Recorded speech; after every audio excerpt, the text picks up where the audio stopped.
Praise the Lord. आप सबको जय मसीह की। मैं परमेश्वर का धन्यवाद देता हूं आज की सुबह दिखाने के लिए। एक और दिन परमेश्वर ने हम सबके जीवन में जोड़ दिया। हम परमेश्वर को कोटि कोटि धन्यवाद दें। एक नया संदेश लेकर मैं पास्टर राज मैसी आपके सम्मुख उपस्थित हूं और आप देख रहे हैं मेरा यूट्यूब चैनल जिसका नाम है ब्रदर राज मैसी। मैं आपसे निवेदन करता हूं, यदि अभी तक आपने मेरे इस चैनल को सब्सक्राइब नहीं किया है तो अभी सब्सक्राइब कर लीजिए, बेल आइकन को दबाइए ताकि नोटिफिकेशन आपके पास पहुंचे। नया वीडियो, नई जानकारी बिना व्यवधान, बिना रुकावट आपके पास पहुंच जाए। मेरे वीडियोस को लाइक कीजिए और शेयर कीजिए और कमेंट्स बॉक्स में आकर मुझसे ज़रूर बातचीत कीजिए। Praise the Lord. आज का संदेश जो है क्रिसमस से ही रिलेटेड है, क्योंकि मौसम क्रिसमस का चल रहा है, सीज़न क्रिसमस का है। बहुत ही गहमा गहमी है, बहुत ही हर्षोल्लास है मसीहों में और बहुत सारी तैयारियां चल रही हैं 25 दिसंबर के लिए। तो कल मेरे पास एक मैसेज आया था एक बहन का, तो वो कह रही थी कि बहुत से लोग हैं जो क्रिसमस मनाने के लिए मना कर रहे हैं। मैंने कहा कि आप उन्हें कहने दीजिए जो कहते हैं मेरा और आपका उद्धारकर्ता जन्मा है, हम उसका जन्मदिन मनाएंगे और ज़रूर मनाएंगे, क्योंकि हम अपना जब बनाते हैं तो हम अपने उद्धारकर्ता का क्यों ना मनाएं। वो पैदा हुआ है, बाइबल इस बात का सबूत है। तो अभी कल मैं वीडियो नहीं बना पाया क्योंकि गले में थोड़ी सी प्रॉब्लम थी। तो आज एक बार फिर से क्रिसमस पर हम बात करेंगे। मैंने अभी बीते दिनों आपको गडरियों के बारे में ज्योतिषियों के बारे में और तारे के बारे में बताया। आप लोगों ने इन वीडियोस को पसंद किया क्योंकि ये भेद की बातें हैं। आज हम गडरियों के विषय में जानेंगे। रात को जो गडरिये, जो चरवाहे थे, वो रात को क्या कर रहे थे और उनका भेद क्या, क्योंकि बाइबल की हर एक बात जो है वो भेद से भरी हुई है, वो रहस्य से भरी हुई है। उसे जानना बहुत ज़रूरी है, क्योंकि लूका रचित सुसमाचार 2 अध्याय और उसके 8 पद में देखिए क्या लिखा है। उस देश में कितने गडरिये थे जो रात को मैदान में रहकर अपने झुंड का पहरा देते थे। तो ये जो गडरिये हैं, इनके बारे में आज जानेंगे कि क्या रहस्य है, क्या भेद है इन गडरियों का, यानी कि चरवाहों का। गडरिये का नाम जहाँ पर भी आया वो चरवाहे का जिक्र किया गया है और हम जानते हैं यीशु मसीह सबसे अच्छा चरवाहा था। तो इस विषय पर आज बातचीत करेंगे। तो बने रहिए मेरे साथ, पूरा संदेश सुनिए और इसे शेयर कीजिए ताकि और भी लोग इन बातों को जान सकें। ट्रू बस में आज का सवाल है, उत्पत्ति की पुस्तक से मैंने ये लिया है। आपको बताना है कि जब याकूब की मृत्यु हुई तब मिस्रियों ने कितने दिनों तक विलाप किया था। जानते हैं तो कमेंट्स में लिख दीजिए, नहीं तो डिस्क्रिप्शन में आपको सवाल का जवाब मिल जाएगा। Praise the Lord. आइए एक छोटी सी प्रार्थना करते हैं, उसके बाद आज के वचन में चलेंगे। प्रभु जी, मैं धन्यवाद देता हूँ आज की सुबह दिखाने के लिए और विनती करता हूँ प्रभु, आज के वचन को भी शेयर करने में मेरी मदद सहायता कर। मेरे होठों को, मेरे दिल दिमाग को छू कर ब्लेस कर। मेरी आत्मा, मेरा शरीर तेरे ही कब्जे में रहे, ताकि बोलने वाला मनुष्य नहीं बल्कि तेरा आत्मा हो। जो भी गुड़ भेद की बातें आज के इस वचन में छिपी हैं वो हम पे प्रकट करना, ताकि प्रभु जी हम इन बातों को जाने और उन्हीं के अनुसार अपने जीवनों को व्यतीत करने वाले बन सकें। जितने भी लोग इस वचन को देख सुन रहे हैं उन सब पर मैं तेरी आशीष बोलता हूँ। हर एक को आशीषित कर, हर एक की रोग, बीमारी, चिंता, परेशानियां, दुख, तकलीफें, लड़ाई झगड़े, मनमुटाव, बांझपन, कर्जा, नशा, बेरोजगारी, कमी, घटिया, बुरी बीमारी, तलाक की समस्या हर एक घर से, हर एक दिल, जिस्म, जान से दूर कर दे प्रभु जी। खोए हुओं को उनके घर पहुंचा प्रभु, ताकि उन घरों में भी हर्ष आनंद मनाया जाए।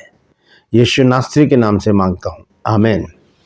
तो आइए शुरू करते हैं आज के संदेश को, जो अद्भुत संदेश है। एक संदेश है गडरियों का रहस्य। क्या भेद है गडरियों का, क्यों जिक्र आया है प्रभु यीशु मसीह के जन्मदिन पर गडरियों का, चरवाहों का। तो इसे जानने के लिए हमें इस वचन पर ध्यान देना पड़ेगा। लूका रचित सुसमाचार 2 अध्याय और उसके 8 पद से 12 पद तक मैं पढ़ूंगा। यह लिखा, और उस देश में कितने गडरिये थे जो रात को मैदान में रहकर अपने झुंड का पहरा देते थे। और प्रभु का एक दूत उनके पास आ खड़ा हुआ और प्रभु का तेज यानी कि प्रकाश उनके चारों ओर चमका और वे बहुत डर गए। तब स्वर्गदूत ने उनसे कहा, मत डरो, क्योंकि देखो मैं तुम्हें बड़े आनंद का सुसमाचार सुनाता हूँ जो सब लोगों के लिए होगा, कि आज दाऊद के नगर में तुम्हारे लिए एक उद्धारकर्ता जन्मा है, यही मसीह प्रभु है। और इसका तुम्हारे लिए ये पता है कि तुम एक बालक को कपड़े में लिपटा हुआ और चरनी में पड़ा हुआ पाओगे।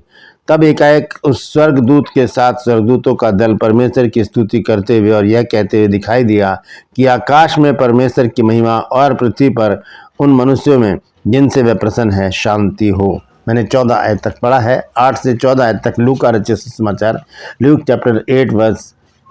Chapter 2 verse 8 to 14। तो यहाँ पर एक प्रक्रिया हम देख रहे हैं, रात का समय है और जो गडरिये हैं जिन्हें चरवाहा कहा जाता है वो भेड़ों की रखवाली कर रहे हैं। और क्या होता है, वहाँ पर एक स्वर्गदूत आकर उपस्थित होता है और उनके चारों तरफ प्रकाश हो जाता है, रोशनी हो जाती है। वो डर जाते हैं एकदम से, ये क्या हो गया अचानक। अगर हम कहीं बैठे अंधेरे में और अचानक से सफाक बिल्कुल सफ़ेद रोशनी आ जाए तो हम एकदम से डर जाएंगे। तो स्वर्गदूत ने उनसे बोला, डरो मत, यह आनंद का सुसमाचार सुनो। तो एक खुशखबरी स्वर्गदूत ने उनको गडरियों को दी। तो गडरियों का जो भेद है वो बड़ा गहरा है। उसके विषय में हम, ये गडरिये यीशु मसीह के जन्म के समय मैदान में अपने झुंड का पहरा दे रहे थे, अपने मवेशी जो थे उनके भेड़ बकरियां उनका पहरा दे रहे थे कि कोई उन्हें चुरा के ना ले जाए या कोई जंगली जानवर उन्हें पकड़ के ना ले जाए, अपना भोजन ना बना ले। जब उन्हें परमेश्वर के दूत ने ये प्रभु यीशु मसीह के जन्म की घोषणा की, वहां पर आकर घोषणा की, यहाँ पर बताया गया उनको कि दाऊद के नगर में एक उद्धार करता जन्मा, यही मसीह प्रभु है, जो मैंने अभी पढ़ा है लूका 2 की 8 से 14 तक। गडरियों का महत्व क्या है बाइबल में, मैं आपको बता दूं कि गडरिये उस समय समाज में निम्न वर्ग के लोग माने जाते, मतलब छोटे छोटे तबके के लोग, कोई महत्व नहीं था उनका।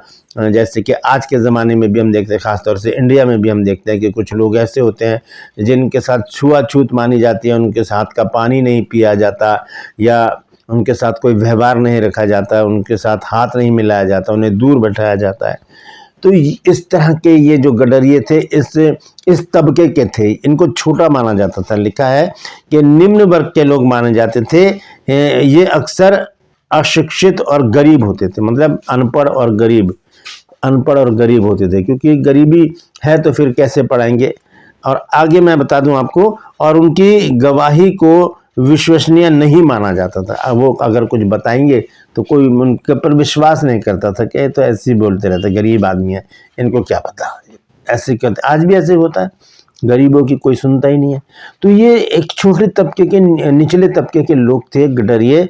और लिखा है कि लेकिन परमेश्वर ने उन्हें यीशु मसीह के जन्म की घोषणा करने के लिए चुना। ये बहुत बड़ी महत्वपूर्ण बात है।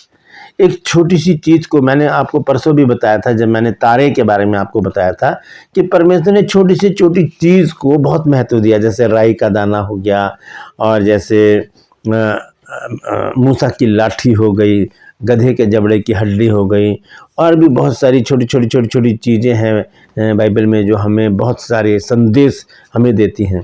तो आज यहाँ पर हम एक बहुत छोटी सी चीज़ को देख रहे हैं, वो है गडरिये।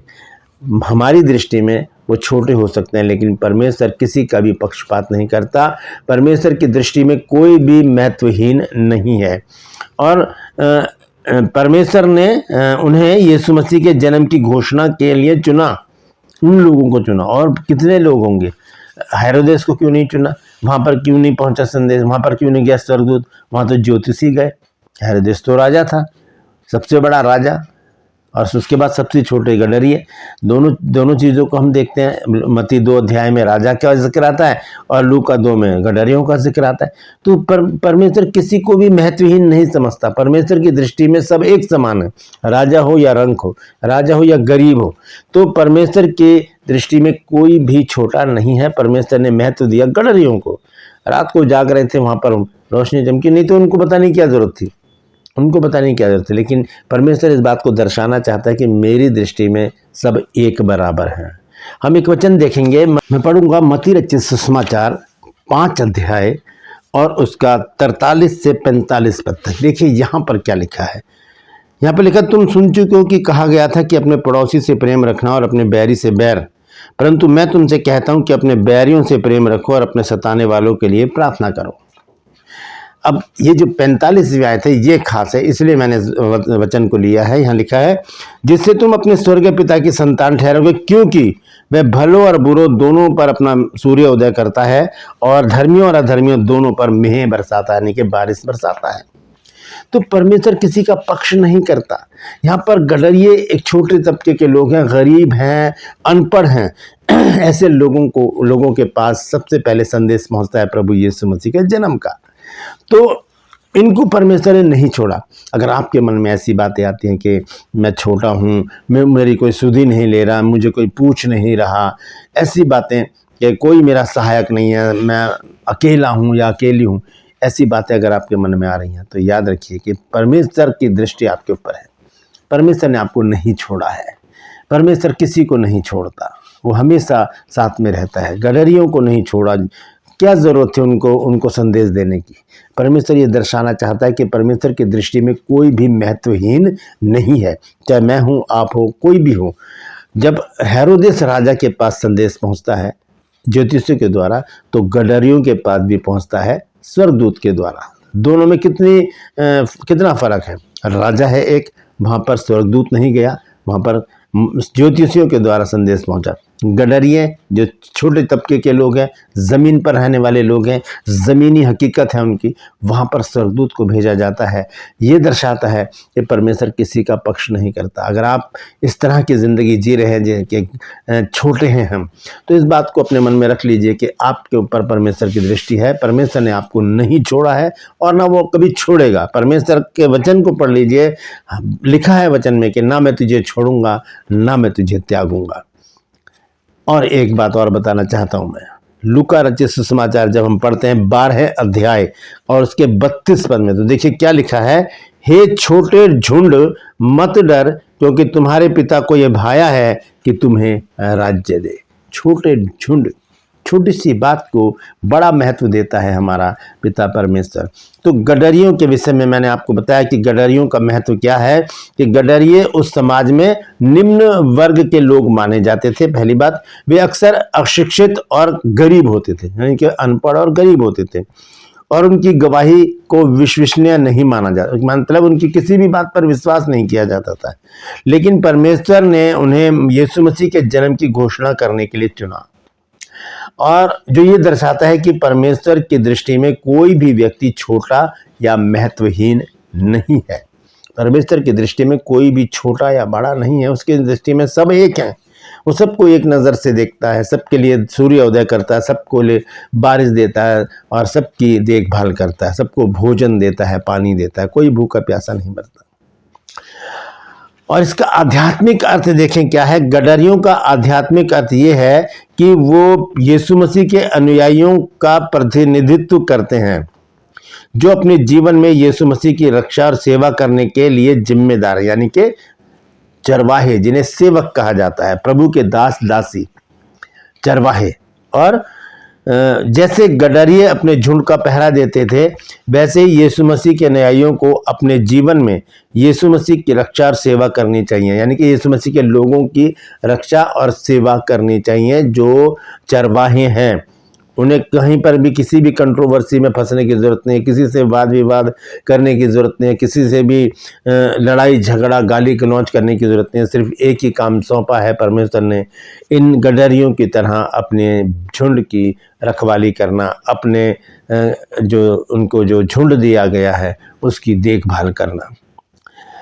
लूका 2 अध्याय के 8 पद में जिन गडरियों का जिक्र किया गया, उसका गहरा अर्थ है वो यीशु मसीह के अनुयायियों का प्रतिनिधित्व करते हैं, यानी कि यीशु मसीह के पीछे चलने वालों का प्रतिनिधित्व करते हैं, जो अपने जीवन में यीशु मसीह के लोगों की रक्षा और सेवा करने के लिए जिम्मेदार हैं। परमेश्वर ने उन्हें यीशु मसीह के जन्म की घोषणा करने के लिए चुना, जो ये दर्शाता है कि परमेश्वर की दृष्टि में कोई व्यक्ति छोटा या महत्वहीन नहीं है। परमेश्वर जब एक तारे को चुन सकता है, जब परमेश्वर एक राई के दाने को चुन सकता है, जब परमेश्वर गडरियों को चुन सकता है, तो वो मुझे और आपको क्यों नहीं चुनेगा। Praise the Lord. परमेश्वर कभी किसी को नहीं छोड़ता, वो उसकी दृष्टि में सब एक बराबर हैं, चाहे वो राजा हेरोदेस हो, चाहे वो गडरिये जो रात को अपनी भेड़ों की रखवाली कर रहे थे।